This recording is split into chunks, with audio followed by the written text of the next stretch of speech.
कयामत की जगह पर गुजर गई। चले जाओ हमारी लज्जो किसी और की हो, चले जाओ। अरे 2 दिन का काम और 2 दिन में ही वापस आ गया। कुछ भी नहीं हो सकता।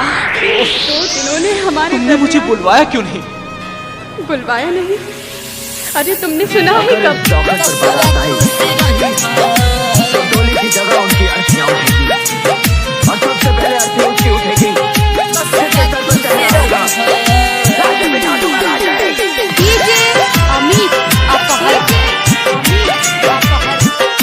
शाख पे रहने दिए झूले तो बस इस आस में बारिशों में भीग। वादा तो निभाई हा हमके ना भुलाई हा, हमके ना भुलाई हा। ओ वादा तो निभाई हा हमके ना भुलाई हा। अरे जा जान शादी करके ससुरा खुश रही हा। अरे जा जान शादी करके ससुरा खुश रही हा। अमित अपहर हम किसी दूसरे की अमानत तुम सिर्फ मेरी हो और किसी की नहीं हो सकती। हम दोनों के बीच अगर कोई आया तो समझो वो मर गया। जिसको हमारे पिता ने सुना हमने सुना। मत भूलो कि मैं इस सरदार खानदान की बहू बनने जा रही हूं। हमारी शादी हुई हमारा नसीब में नहीं खे तुहरा से अब मिलन। ई टूट गइल बा दिलवा अब सुनो मोर सनम, अब सुनो मोर सनम। हमारा नसीब में नहीं खे तुहरा से अब मिलन।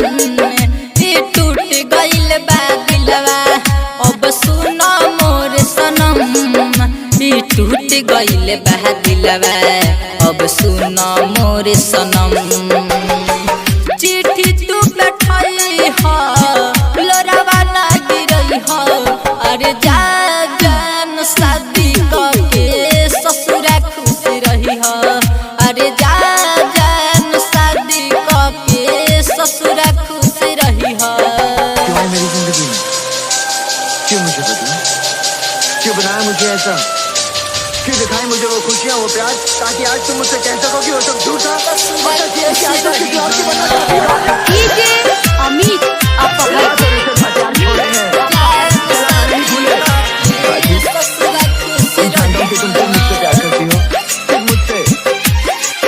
जननी ना कबहू हम तोहसे साथ छुट्टी हो।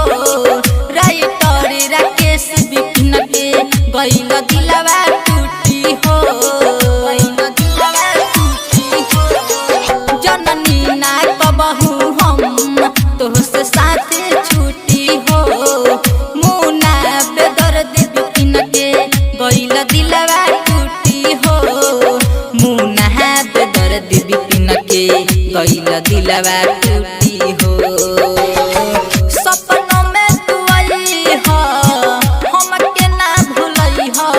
अरे जा जान शादी करके ससुरा खुश रही हो। अरे जा